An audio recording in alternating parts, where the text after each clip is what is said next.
I read 23 books this year, and here's my top 10 ranking. At number 10, I have Wild and Wrangled by Lila Sage. This is from her Rebel Blue Ranch series. I loved the entire series. Love a cowboy romance. And going along with that theme, number 9 is Heartless by Elsie Silver. This is my favorite in the series so far. Elsie Silver does a cowboy romance so well. And then coming in at number 8, a different vibe this time, The Invisible Life of Addie LaRue by V.E. Schwab. This was my most recent read, and I went into it kind of not really knowing what it was about. I saw it on Book Talk, and it was very good. I highly recommend. And then number 7, A Court of Silver Flames by Sarah J. Maas. I finished the ACOTAR series at the beginning of the year, and so this was one of my favorites from the series. And then number 6, Lost and Lassoed by Lila Sage, again, part of the same Rebel Blue Ranch series.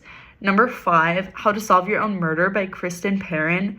This was such a good book. I went into it with not necessarily low expectations, but I was just like, oh, like a cozy mystery, whatever. I was kind of in a reading slump. This was so good. This got me out of my reading slump. I really enjoyed this.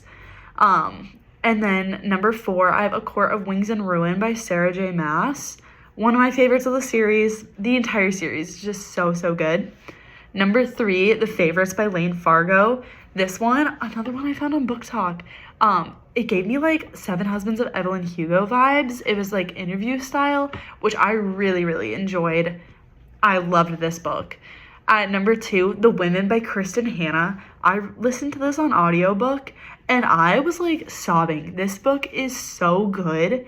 I'm not like a typical historical fiction reader, and this was incredible. This is the only Kristen Hanna book I've read, but I will absolutely be reading more. I could not get through this fast enough. And then coming in at number 1, A Great Big Beautiful Life by Emily Henry.